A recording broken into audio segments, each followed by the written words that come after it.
విజయ్ బాబు గారు, ఈరోజు సీఎం ప్రసంగం పైన మీ ఒపీనియన్ ఏంటి? ఏ విధంగా సాగిందనుకుంటున్నారు? చాలా డైరెక్ట్ అటాక్ కనిపించింది చాలా అంశాల్లో. మొదటిసారి ఫస్ట్ టైం ఈ వివేక హత్య అంశం కానీ ప్రస్తావించడం కానీ ఇవన్నీ కూడా ఎలా అనిపించింది మీకు ఓవరాల్గా ఈ స్పీచ్?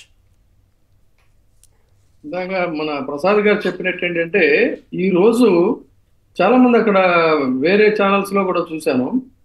ఎండ వేడిమి ఎలా ఉందంటే మధ్యందిన మార్తాండు చండ ప్రచండంగా ఆ వేడిని ప్రసరిస్తూ ఉంటే జనసాగర తరగలపై తేలియాడుతున్నటువంటి నాయకుడులాగా, ఒక సూర్య ధూళిలో స్నానమాడుతున్నటువంటి శ్రామికుడులాగా అలా కదిలిపోతున్నటువంటి ఆ ప్రసంగంలో హోరెత్తినటువంటి జనాలు, ఆ ఉత్సాహం అవన్నీ చూసినప్పుడు ఏంటంటే సహజంగానే ప్రత్యర్థుల గుండెల్లో ఒక రకమైనటువంటి వణుకు అనేటువంటిది బయలుదేరుతుంది. దానికి రకరకాలైనటువంటి కారణాలు ఎన్నుకుంటారు. ఎందుకంటే మొదటి నుంచి నేను చెప్తుంది ఒకటేనండి, జగన్మోహన్ రెడ్డి గారి రాజకీయం ఏంటంటే సంప్రదాయేతర రాజకీయాన్ని ఆయన నడుపుతున్నారు. అంటే అన్కన్వెన్షనల్ పాలిటిక్స్ అంటారు. ఈ అన్కన్వెన్షనల్ పాలిటిక్స్ ప్రతిదీ కూడా ఒక వైవిధ్యం, ప్రతిదీ వైవిధ్యమే. గత సంప్రదాయ రాజకీయాలకి ఒక వైరుధ్యం. అందుకని వాళ్ళకేంటంటే ఇది మింగుడు పడటం లేదు. ఏంటి అసలు ఏం చేస్తున్నాడు? మనం ఇన్ని రకాలుగా సర్వశక్తులు ఒడ్డి దుష్ప్రచారాలు చేస్తూ ఉంటే నిత్యం కావాల్సినంత చెత్త డ్రైనేజ్ అంతా కూడా ఎత్తిపోస్తున్నా కూడా జనం ఎవరు కూడా విశ్వసించట్లేదు అనేటువంటిది వాళ్ళకు ఒక బాధగా ఉంది. ఇక ఈ పొత్తులు చిత్తులు ఇవన్నీ అంటారా, వాటికి ఏంటంటే ఒక ఆర్గ్యుమెంట్ కి ఒక బేసిక్ ఒక లాజిక్ అనేది ఉండాలండి. లాజికల్ ఆర్గ్యుమెంట్ ఉంటే సమాధానం చెప్పచ్చు. ఇప్పుడు కేంద్రం నుంచి ప్రతిసారి నిధులు వస్తున్నాయి అంటారు. కేంద్రం నుంచి ఇచ్చేటువంటి స్కీముల సంగతి అలా పెడితే కేంద్రానికి మనం ఎంత ఇస్తున్నాం గతంలో చెప్పేదానికి లెక్కలు చెప్పమనండి. రాష్ట్రాల నుంచి వసూలు చేసేటువంటి పన్నులు ఎంత, తిరిగి ఈ రాష్ట్రాలకు ఇస్తుంది ఎంత?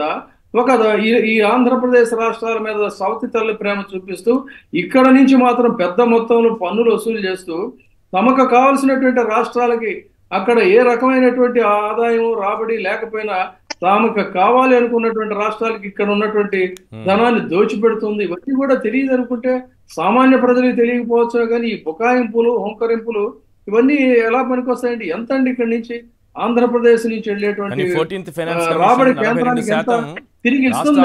ఇవన్నీ చెప్పాలి. ఇప్పుడు ప్యాకేజ్ ఎలా అంటే అసలు అక్కర్లా, రేపు ప్రజలు తీర్పిస్తారు. ఒక 4 రోజులు ఆగితే ఇవాళ అనౌన్స్ చేసిన లిస్టులో అంటే ఆ లిస్టు చూసినప్పుడు కూడా నాకేమనిపించిందంటే, పాపం అతను చాలా కష్టపడి పక్షులు గూడు పెట్టుకుంటాయి. ఎలాంటి గూడు పెట్టుకుంటాయంటే ఆంధ్రప్రదేశ్ బీజేపీలో ఆర్ఎస్ఎస్ భావజాలాన్ని నరాన కూడా జీర్ణించుకొని అంతకు ముందున్నటువంటి చిరకాలంగా దశాబ్దాల కాలంగా పనిచేస్తున్నటువంటి వాళ్ళు ఈ పార్టీని ఆంధ్రప్రదేశ్ లో ఏదో ఒక విధంగా బలోపేతం చేయాలని వాళ్ళు కూడగట్టుకొని గుడ్లు పెట్టి వాటిని కన్సీవ్ చేస్తున్నట్టుగా వాళ్ళు శ్రమ పడుతుంటే కొండ చిలువలు పాములు వచ్చి మింగేసినటువంటి విధంగా వలస ఎక్కడి నుంచో స్కాముల పాములన్నీ కూడా స్కాముల పాములే కదండి. ఇప్పుడు సుజనా చౌదరికి విజయవాడకి బ్యాంకు స్కాముల్లో ఉన్నటువంటి వ్యక్తికి అతనికి విజయవాడకి ఏం సంబంధం అని చెప్పని వస్తాడు. నిన్న మొన్నటికి 30 కోట్ల రూపాయలు అటు కాంగ్రెస్ కి ఇచ్చారని చెప్పని ఒక సారా వ్యాపారిగా ప్రస్థానాన్ని ప్రారంభించి కోట్ల రూపాయలకు పడగెత్తి స్కాముల్లో ఉన్నటువంటి వ్యక్తి, ఐటీ రైట్స్ ఇదైనటువంటి వ్యక్తి, షర్మిలమ్మ గారి దగ్గర నుంచి అందరికీ కూడా స్పెషల్ ఫ్లైట్లు వేసినటువంటి వ్యక్తి, హిందూ సంప్రదాయం అని చెప్తూ ఎక్కడో అరబ్ కంట్రీస్ లో కూతురుకో కొడుకో పెళ్లి చేసి కానీ స్పెషల్ ఫ్లైట్లలో అందరినీ కూడా తీసుకెళ్లేటువంటి వ్యక్తి. వీళ్ళ భావజాలం బీజేపీ భావజాలం ఎలా అవుతుందండి అసలు? బీజేపీ భావజాలం ఏంటి? బీజేపీ యొక్క ఇదేంటి? కనిపిస్తరే ఆ భావజాలాన్ని నరాన జీర్ణించుకున్న జీవీ నరసింహారావు ఎక్కడున్నాడు? ఆ భావజాలంతో రాష్ట్రంలో నిరంతరం తిరుగుతున్నటువంటి సోము వీర్రాజు ఎక్కడున్నాడు? ఆ విష్ణువర్ధన్ రెడ్డి ఎక్కడున్నాడు? ఏమైపోయారు వీళ్ళంతా?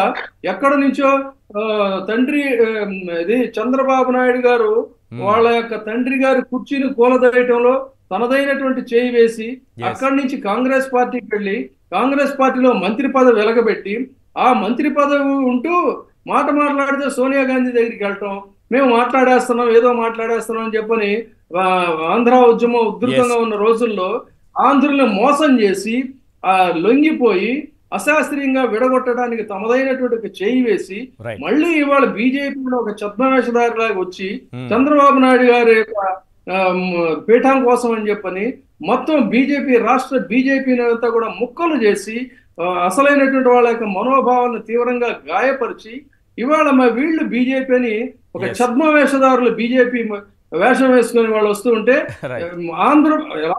ఆంధ్రులు ఎలాగో ఓడిస్తారు ఓటర్లు, ఎస్ బీజేపీ వాళ్ళ ఓట్లు కూడా వీళ్ళకి పడే పరిస్థితి లేదని చెప్తున్నాను. రైట్.